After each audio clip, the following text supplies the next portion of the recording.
Welcome to the Deconstructing Data podcast and live stream. I'm Jessie Lezak, CMO at BDEX, along with David Finkelstein, BDEX's founder and CEO.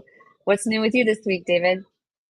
Hey, Jesse. All good here. Looks like you're at a nice new venue outside this time. Yes. So Yes. enjoy that. I've got the Nice. outside view this time, the Great Lake. Yep. All right. Yeah. I don't know. Been busy, but looking forward to another great podcast guest this week. Yes, same here. This podcast has been planned months in advance, just like many of them. But today we get to welcome Michael Kaminsky. He is the founder at Recast. Let me bring him on the screen. Thanks for joining us, Michael. Oh, no, we can't hear you. You're on Think mute. you're on mute. I'm happy to be here. Thanks for having me. Absolutely. We're glad to have you join us on the show this week, Michael, and would love to give you a chance to kick it off for us. So why don't you give our viewers and listeners an opportunity to get to know you a little bit of background about you, and what led you to found Recast and what you guys are doing today. Yeah, for sure. So Recast is a platform for doing what we call marketing analysis and planning. That includes things like marketing mix modeling, but a lot of work around, designing marketing budgets, thinking about how to optimize those budgets to get the most return, and really think about understanding, the return profile of different assumptions and different beliefs about how your marketing is actually working. My background is in causal inference and econometrics. So I started my career in academia doing like policy analysis studies. I did a lot of work in healthcare, clinical trials, that sort of work. But then have spent, the bulk of the rest of my career really focusing on marketing science, thinking about how do we take these tools from academia that like academic economists use to understand how the world works, and then apply that to business and help businesses actually be able to grow better, faster, stronger using those tools. Very Awesome. cool. Yeah, awesome. I appreciate that. And marketing and measurement are things that we like to talk about a lot here on Deconstructing Data, because obviously data ties in a lot with these things. So let's let you jump in and kick us off on this first topic: why measurement models fail without real data validation. Yeah, for sure. So this idea of real data validation, I think, is sometimes a little confusing to people, because they're like, well, I log into the Google ad platform and I see real data there, right? So what do we mean when we say real data validation? The sort of philosophical concept that I think is really important to understand when it comes to marketing measurement is that the true incremental performance, like the true return on investment of investment in some marketing channel, is unknown and unknowable, right? So like if I invest $1 million in Facebook, that will generate some amount of revenue for me, ranging from $0 to $100 million. There is some true amount of additional revenue that's driving for us, but we don't know what it is, and we can't know what it is. And so when we think about the right way to do marketing measurement, there's sort of 2 points that I think are important to keep in mind. One is that you need to be thinking about this idea of incrementality, right? If not for this additional marketing investment, what would have happened otherwise? Right. So you don't just want to say, oh, a bunch of people clicked on our ads and then purchased, and that means those ads caused the purchase. That's not necessarily true. A lot of people could click on an ad who were going to purchase anyway. So we care about this idea of incrementality. And then the second piece is that we need to recognize that no measure of marketing is going to be perfect. They're all going to fall short in lots of different ways because we don't have access to the truth. And so different measurement methods are, all going to be limited in important ways. And it's really important for us to think about exactly in what way is this measurement wrong, and how can we sort of test the assumptions of these different measurement methods against reality, against the things that actually matter to the business, like the amount of profit that we're generating, in order to make sure that we're not fooling ourselves. Yeah, I think you made a really good point when it comes to incrementality, because a lot of times people overlook that, that thought process. There's a certain amount of business that's going to come in. So what is the actual incremental lift that this campaign is actually generating, right? It's something that we have some experience with, and some of the clients that we have in the TV and CTV space, where we've talked about, like, they know that they're going to reach so many households already. So when we run a campaign and we apply the data that we have to that campaign, what is the incremental lift and how do they measure that? So they can see that they actually reached X number of new households that they hadn't reached before, with that same program. And so I think that's like one example. And it's sometimes something that's very easily overlooked. People look at, they run a campaign and look at what was the total revenue generated from that campaign. But, you have to break that down and take a look at what would you have generated already. And that's a great. Yeah. I mean, and this shows up in like one really common way. If you go to all of your different ad platforms and you look at like the amount of revenue generated from each of those different ad platforms and you sum it up, you put it in a spreadsheet and you sum it up, you'll often get a number that's like much higher than your actual revenue. Yeah. So like there's double counting happening here in like very meaningful ways that can really lead you astray if you aren't really just like constantly thinking about it. What would have happened otherwise, I think, is like the question that we always need to be asking ourselves as we're thinking about trying to do marketing measurement well. Yeah. So talk to us about that sort of validation layer. Yeah, that's really important. It's something that we talk about a lot is the importance of validating data. It's not just believing in looking at the data and saying, okay, that's the data. You have to have some level of validation, some way to clarify and know what you're looking at, right? So what does that validation layer look like? Yeah. So one of the things that I like to point people towards is sort of looking at like at the end of the day, you should be able to see the results of your marketing in the bottom line, right? You should be able to see that, hey, if we're spending a lot more marketing, our sales are going up and we're getting more profit. Or, you might have different growth goals that maybe don't necessarily result in more EBITDA, but you should be able to see that. And so one of the problems that I often see is that people have these sort of crazy beliefs about their marketing performance, again, often driven by looking at some ad platform reporting number. And it says, oh, this marketing channel is amazing. It's delivering a 10x ROI for us. And they scale up the marketing channel, but their total revenue, right? Their total business revenue at the end of the day doesn't move. And that sort of indicates to me that marketing channel cannot be delivering a 10x ROI. Mm-hmm. And so what I push people to do is I say, like, look, what you need to be doing is you need to be making sure that like the numbers add up at the end of the day. The total ROI of your marketing channels needs to add up to your total revenue, or the total ROI of your marketing channels plus the amount of organic business that you have, that should add up. If you change your marketing budget, if you reduce it or you increase it, and you have some belief about how much additional revenue marketing is driving, you should be able to see that in your revenue at the end of the day. And so a lot of people that I talk to, they work at these brands and the finance team is like constantly in a panic because they have this forecasting model in Excel that is based on these assumptions about how marketing is performing, but they never see those results at the end of the day, either in top line or bottom line. And that means that those assumptions must be wrong.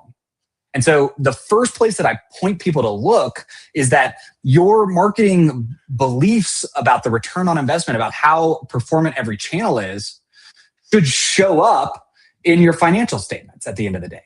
And if it's not, then probably something is wrong. And so that's like a really good, easy place to start, or relatively easy place to start, is to say, hey, we're making changes to marketing. Are we actually seeing those results in revenue? And if not, which of our beliefs about marketing performance is wrong? I like that. That makes a lot of sense. Yeah, it's a great way to think about it. And we've got DW in the comments. Our CTO, measurement needs to include outcomes. Yes, absolutely. So let's transition now into AI and bringing that into the mix, using AI and experimentation to improve marketing performance. Can you kick us off on that, Michael? Sure. So AI, huge topic. I'm a huge AI user, right? I've got a bunch of Claude code sessions running in the background here behind my screen. And so huge fan of AI, but also very cautious about using it for what I call causal inference, right? Where causal inference is this idea of we aren't really sure how the world works and we have to make inferences about it, generally using statistics. And this is sort of the problem of marketing measurement, right? Because the true return on investment of marketing is unknown and unknowable. We have to do causal inference to try to learn about it. What it turns out is that a lot of the LLM tools are not particularly good at causal inference, right? They make lots of assumptions very quickly, not necessarily transparently, and often those assumptions don't map onto the way the world really works. And so what I've found is that, and I've even I'm experimenting this myself, is you can try to have these tools like design and run, an experiment for you, or interpret the results of an experiment, or build a media mix model. And they produce something that looks plausible, but actually is deeply flawed and wrong. And at least today, and again, this could change in the future, but at least today, you really need someone who knows what they're doing, looking very closely at the output of what these models are generating in order to avoid getting numbers that are totally wrong. And again, the problem in the context of marketing measurement is that it's very easy to produce numbers and say okay, Facebook is giving you an ROI of 5x and linear TV is giving you an ROI of 7x and radio 2x, but we don't have anything to compare that to know whether or not it's right. And that's a core problem because, AI or any type of machine learning model can generate results very easily. And you'll get a bunch of results saying this channel is good and that channel is bad. But since we don't have any ground truth to compare it to, we don't know. The model could have made a bunch of mistakes along the way. And it's very difficult for us to interpret and figure out is this actually right or not? So that's sort of a big problem, I think, in AI today when it comes to doing marketing measurement, is a lot of people unleash these models to try to do tasks that they aren't really that good at today.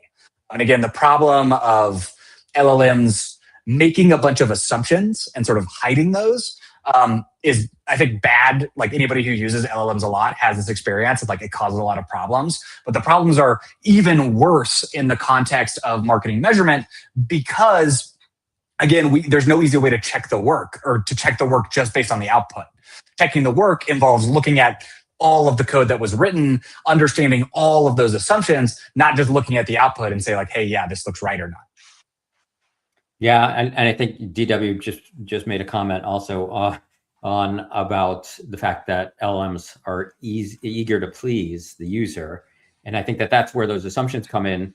One of the things I've kind of realized in all the work that I've been doing in LLMs is that you need to sort of prevent it from making assumptions because it will make assumptions. And the only way to do that is to invest a lot of time in how you prompt it. And so, and sort of give it your own assumptions. You can make the assumptions. You have the experience to make the assumptions that you need to make. So give it as much guidance as possible. So that's the one sort of recommendation I always make to people when people are oh, well, I used AI to do this and it made all kinds of assumptions and it says this, but it doesn't look right. Well, it doesn't look right because of all of those assumptions. And so I find myself sometimes literally writing a 1 to 3 page document, which is just outlining exactly what I want and then giving that to the AI. And then a lot of times I'll give that document to the AI and then I'll tell it, based on this document, help me write a prompt to prompt you to get these results.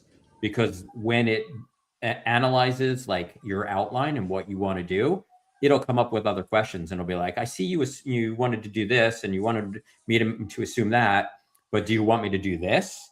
And then it'll ask you. And then next thing you know, after all that process, it writes the prompt for you. And then I'll literally then go and say, okay, now do this and give it to the prompt. Yeah. David W says it needs context. It needs a lot of context. That's the biggest thing that I found is the more context. So you really have to invest the time in writing a long, I often think about it, think of it as your worst employee that you have to explain everything to. You know what I mean? This is the new guy that doesn't know anything. You have to explain everything to him, write it all down. But then once you do that, I think the LLMs perform really well.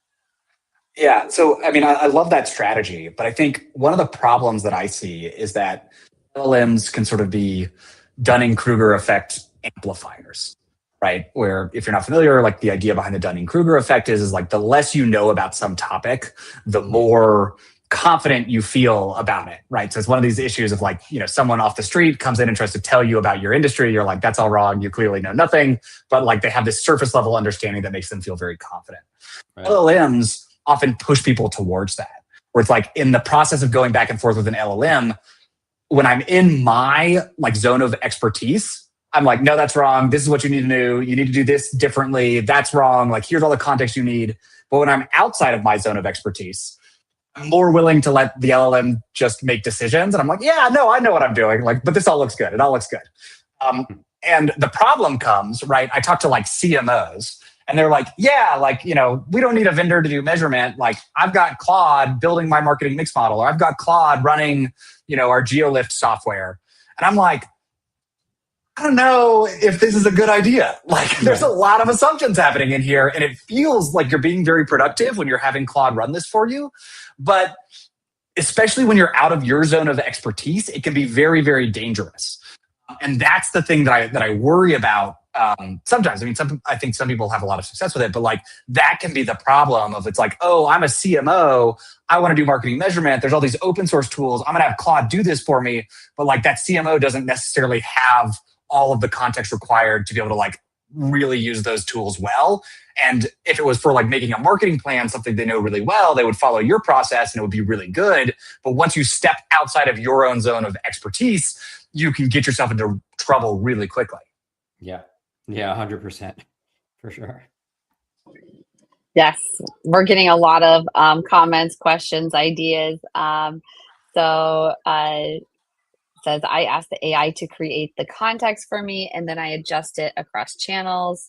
And I was just mentioning that I tell it to not make assumptions and to ask me instead, because sometimes I forget what it might assume. I don't have that software engineer mind. And so sometimes I forget that like, oh yeah, how would it know to go grab this? So I don't want it to assume that I want it to go grab it from somewhere else. But yeah, so great episode, great topic. Any more on AI that either of you would add in terms of using AI and experimentation to improve marketing performance? So we talked a bunch about AI, but maybe not that much about experimentation. So maybe I'll just quickly touch on that. Incrementality testing, sort of GeoLift experimentation is a very hot new thing in marketing these days, which I think is great. Experiments are wonderful, and they're a really good way to help you sort of get closer to some idea of ground truth. A well-run, controlled experiment gives you a lot of causal signal without needing to make a ton of assumptions, and so it's really valuable, right? If you run your connected TV ads in some regions but not others, and you see a big lift in sales in the regions where you ran the connected TV ads, that like gives you a really strong case to say like, hey, these ads really are driving additional revenue, driving additional conversions. And that's really important to give you some layer of ground truth when you're going through the rest of these exercises, trying to figure out how the puzzle pieces of marketing measurement fit together. So I think experimentation should be a part of everybody's marketing measurement plan, how they think about pulling all of these pieces together, because they're one of the very few ways to get good causal estimates, good incremental estimates of what marketing is doing without having to make a ton of assumptions. So there are lots of limitations that come with them, but I think that's been, a really important and really valuable trend over the last couple of years is people driving towards doing a lot more experimentation. Yeah, and I think the only thing I'd add to that is that it's important that the experimentation ties back to the first topic, the measurement and data validation, because experimentation isn't quite as simple as it sounds. Experimentation, oh, I'm just going to run this ad and see how it performs. Like you need to be doing everything, all the measurement and the validation as well, in order to make sure that you have a truly robust experimentation process. 100%. Yeah, definitely.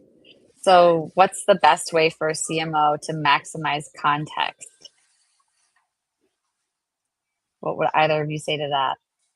David, I'll let you take that one first. Well, I think that it depends on the context. Let's put it that way. What is I think I'd need to know more about the question. As far as the CMOs maximizing the context, I mean, you need to follow this process that we're talking about, right? I mean, I think it goes back to not just the measurement and the validation. The experimentation has to, be in the same context as the original sort of measurement and validation process. These are not separate, processes. It's the same process. The experimentation process is just trying something new. We're trying a new, we're trying a new medium. We're trying a new creative, whatever it is. But you still have to run the same process. So the context is the same. Yeah, nice. And what will be the hottest marketing trends that will still be around in 5 to 10 years from now? Mm-hmm. Oh man, I always think to like sales and marketing, it's interesting to even think back to history with those and like what is still the same even today throughout the telephone and TV and, the invention of the internet. Like word of mouth is never going to go anywhere. Like getting people to talk about you and to say good things about you, like your 3 Ps, the marketing basics. That's the stuff I always go back to on this. But what about you two? I don't know about trend, but one of the things that I feel passionately about and that I've talked a lot about is sort of rebuilding the relationship between marketing and finance. And again, this connects back to what I was talking about at the top of like being able to connect marketing inputs to finance outputs. How is marketing driving revenue? How is it at the top line? And how is it driving profit at the bottom line? I think is really important, but has honestly gotten lost in the last couple of years, where people have focused on impressions and awareness and haven't really focused on tying how marketing is actually driving the business forward. So I think that that relationship between marketing and finance, of thinking about marketing as an investment in the business and sort of expecting returns on that investment with risk, with uncertainty over long periods of time, getting more explicit about that is, I think, the thing that we're starting to see now and that is going to continue over the next 5 to 10 years. And I think marketers, the marketers who will be successful in the next decade are the ones who are ready to sit down with the finance team, sit down with the FP&A analyst, and really think about, okay, what are the risk trade-offs of these different marketing budgets, and how is this investment like really helping us increase the enterprise value of the business overall? I'm going to go the other way. I'm going to go to the complete other way. So the question was, what are the, what's not going to change in the next 5 to 10 years? What marketing trends that'll still be around, right? I think that we should look the marketing trends that's always been around is when you're marketing, you're communicating with people and you're engaging with people. And so you have to, it's a conversation that a brand is having with a person. I think that's going to change. And so I think that that's one thing worth talking about, is that in the future, marketing campaigns are going to be communicating with agents, and we're going to have agents that are going to buy things for us. And so we need to think about how that changes the landscape. It won't be in every medium, right? There's obviously going to still be medium, TV or whatever, where you're communicating with people and you're engaging with people and you're trying to move people. But I think that there's going to be an element of marketing that is going to switch from, agents communicating with each other, marketing agents selling to buying agents. And I think that's going to change, the way that we need to look at some of our marketing processes as well, and how we market. Great point. Absolutely. Yeah, because who wants to be scrolling anymore? We're going to have our bots shopping for us. So we've got a lot more comments and questions. Looks like David was talking to Kyle Hammer. We know, so you'll have to go back and check that out, David. I know you and Kyle need to connect. And then one more question: what data should a CMO give LLM access to or not? I would love to know that. And I don't want to cover anyone's face here, so I'll just go full screen here. Again, the question in geo-limited experience is the same. You must assume that short period after which the result is visible. This may be easy for direct response over performance ad, but it is impossible for any out-of-market audience, as those are your future clients you will not contribute your revenue now. Thank you, Igor. We've got a comment from Igor there.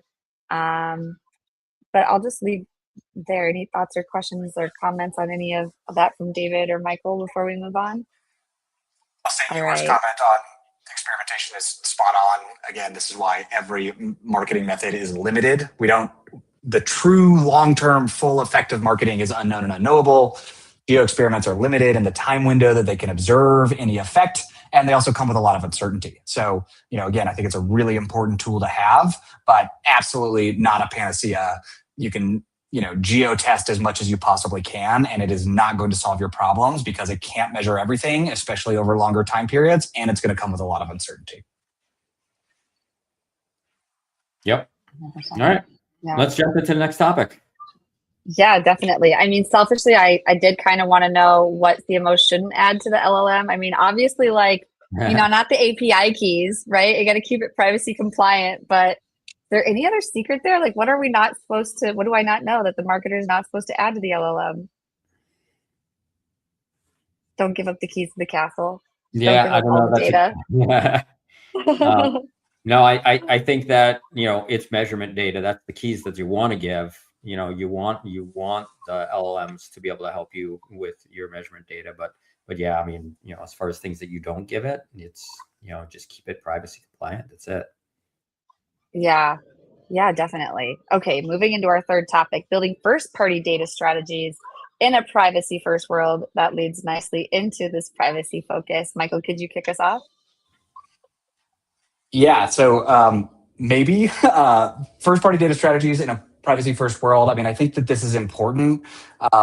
There's a lot of basic blocking and tackling around data that I think some marketing teams, and especially the ones that I work with, tend to do very well, but I think a lot of marketing teams don't necessarily put the investment in. Basic things like a basic marketing data warehouse, right? Like having an always-on data warehouse updating of how much are you spending on all of your marketing channels, how many clicks, impressions are you getting for that. Just having that collected somewhere so that you can query it, so that your LLMs can query it, is incredibly valuable. But there are so many companies that I talk to, and they're like, yeah, we have no idea how much money we spent on, whatever, sub-channel radio last year. Our agency handles that, and we just don't know. And I'm like, how do you not know? That seems crazy to me. Because you can't, if you don't know what you're even doing, you're never going to be able to analyze it. You're never going to be able to have your own perspective on what's working and what's not. And so I think this is changing. I think people's perspective on data has really started to shift. But there are lots of big companies out there that have no access even to their own internal data. They couldn't even get started on any of these analyses because the data simply isn't there. And so stuff isn't super complicated. This isn't things that we need to go invent some new technology to have this amazing first party data. It's we just need a summary of what we've even done ever. And that's a good place to start. You can get a lot of really rich insights from that information, but you have to sit down and say yeah, look, we're going to have a data warehouse. We're going to keep it clean and up to date because that's going to empower all of this other stuff that we want to be able to do.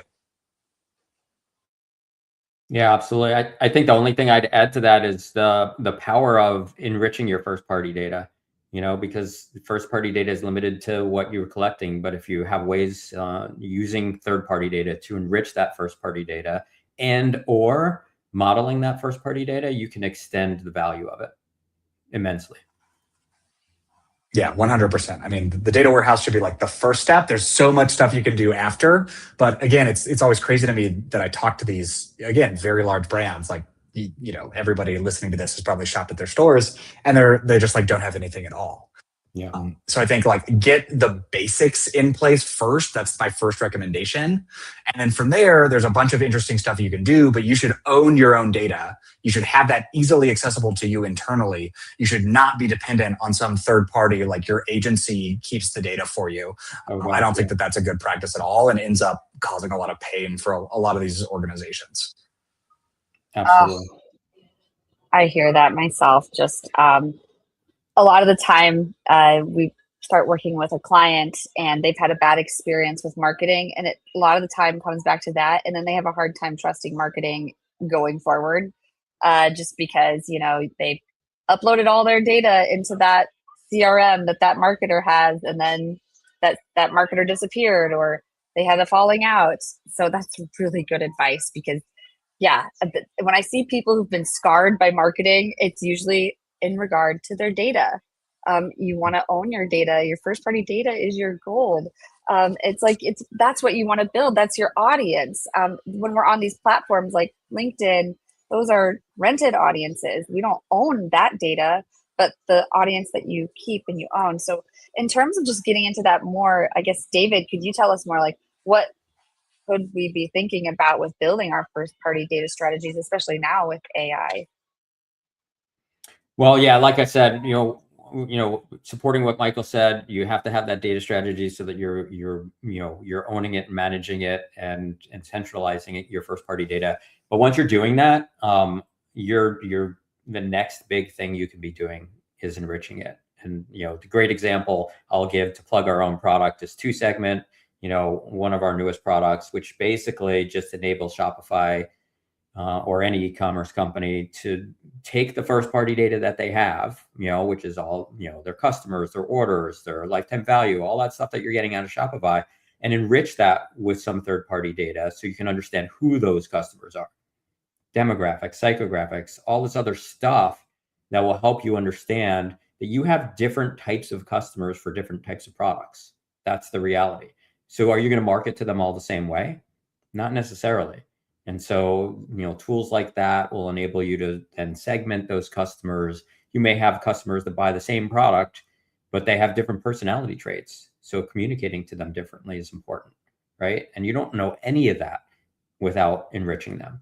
And that's where enriching the data, using AI, all of these things can help you further understand your customers and market to them better. And so to me, that's a really important piece of your first party data, is what you do with that first party data. Yeah, what do you do with that? I thought this was a good question from David Goki. Who owns the data strategy in a mid-market company? Yeah, that depends on your team and the size of your team, right? I mean, you should have data owners, but again, it all depends on the size of the company. The bigger the company, you have data teams that own the data and run the data and manage the data, and that's their job. But as the company gets smaller, that becomes little, a gray area, and that becomes a shared responsibility between marketing teams and technical teams and data teams, and it depends on who you have, on what you have at your disposal. I think that's right. I mean, mid-market is like such a wide range of companies that there's no real answer. I would say I would default to the technical team. So if you don't have anybody else, like CTO, office of whatever software type people you have, assuming you have that. And then if not, falling under the CEO, and either building a dedicated data practice, which can start with one data person, a data scientist maybe type title that does everything. But otherwise, if you have any software engineers, those would be the right people. The organization of companies has changed so much in the last 8 years. 8 years ago, there were very few, tech forward companies that didn't have data people and software people, but now there's a lot. So if you don't have that, you either need to work with an outside consultancy that can set up your data warehouse and manage that for you. There's a bunch. A lot of them are very good. Or you need to sort of focus on developing that in-house. And it sort of depends a little bit on what your strategy around data is, how much you want to invest in owning that capacity internally. As you get bigger, you will eventually want to fully own it, at least have the ability to own a lot of it internally. So I would say plan for that as you are growing. Yep. Good stuff. Okay, well, we have to make sure we get to our final topic. This is something we've asked all the guests on Deconstructing Data, which is, what are some of your favorite tools in your tech stack that empower you and your team? Tech stack that empower me and my team. I mean, I would say Claude. I do a lot of Claude. My co-founder and I are both very, very deep into that. I mean, outside of that, I think like my recommendation to almost everyone is to like keep it as simple as you possibly can. You know, we are like a decent sized company. We do a decent amount of marketing. We like are in Google Sheets a lot. We look at like very basic metrics, very basic time series. We don't do any crazy like digital tracking attribution stuff just because I don't think that it's very valuable. I think the stuff that is really valuable is, you know, looking at the how did you hear about us on our demo form and then like thinking about it and thinking about how that fits into our marketing strategy. And so my advice to everyone is always like don't overthink it, especially when it comes to marketing data, marketing analytics. Try to keep it as simple as possible for as long as possible, and then only add on more complicated tools as you actually need them. Yeah, that's really great advice. Yep, all-in-one solutions are always great. So good. Yeah, well, I have to bring up this question since it was asked, David, before we go. How do you enrich data at BDEX? How do we enrich data? Well, that's a difficult question to answer when you're talking about the billions of records that we enrich. It's a process. It's a very complicated process for sure. But you know, more importantly, what we do is help other companies enrich their data, and our goal there is to make that process as simple as possible. So. Yeah, I think that was more of the question is how do we help businesses enrich data at BDEX? So if someone wanted to do that, then yeah, like what would be that process for them? Yeah, I mean, we have a number of different ways to do it. You can do it through our user interface. You can do it through our API. We can, if you're in the e-commerce space, we have our new product, TwoSegment, where you can do it, twosegment.com. And soon to come, we will have an MCP server, so you'll be able to just tell Claude to enrich your data for you. Absolutely. And I mean, I gotta give a little shameless plug. I've started using the Pixel. So I've been getting some BDEX data through OmniRocket just for a client. Nice. I said OmniRocket. That's Yep. Kyle's company. OmniIQ. We have too many Omnis. Yeah. OmniIQ. So yeah, that's been an experience. I'm hoping on Deconstructing Data, maybe we can break that down a little bit and get into it. Oh, we've got DW here saying it's a secret in terms of like how we enrich the BDEX data. Yeah, I'm sure that's a big proprietary secret. But yeah, such a good episode. Thank you so much, Michael, for coming on. Before we leave, would you like to let listeners know how they can find you after the show if they want to reach out? Yeah, absolutely. The best place to find me is on LinkedIn. I'm Michael Kaminsky. We also have our Recast YouTube channel where we're publishing a lot of like really amazing, super informational videos on marketing measurement and also like philosophy of measurement, stuff that I'm really passionate about. So Michael Kaminsky on LinkedIn and then the Recast channel on YouTube are the best places to. Awesome. Thank you. Nice. Thank you, Michael. We really appreciate you joining us on the show today. This was a great show. I think our listeners got a wealth of information today. So thanks again. Wonderful. Thanks for having me. Absolutely. Thank you so much, Michael. We'll see you backstage. Everyone else, we'll see you next week. Same time, same place. Have a great week. So audience members, we want to invite you to get powered by BDEX. Build authentic connections with your audience and drive unprecedented engagement. So just imagine harnessing the power of AI to craft your audiences that truly resonate with your brand, ensuring that your marketing is hitting the mark every time. We want to bring you closer to those marketing goals and we're eager to guide you. So just visit BDEX.com. You can click on the Talk to an Expert button and get powered by BDEX. Deconstructing Data is the show that makes data make sense. Every Thursday, David Finkelstein and myself, Jesse Lezak, sit down with industry experts to unpack how data really drives marketing. We do this in plain language anyone can understand. If you want real insights, real conversations, and zero jargon, tune into Deconstructing Data live on LinkedIn every Thursday at 4:15 p.m. Eastern Time.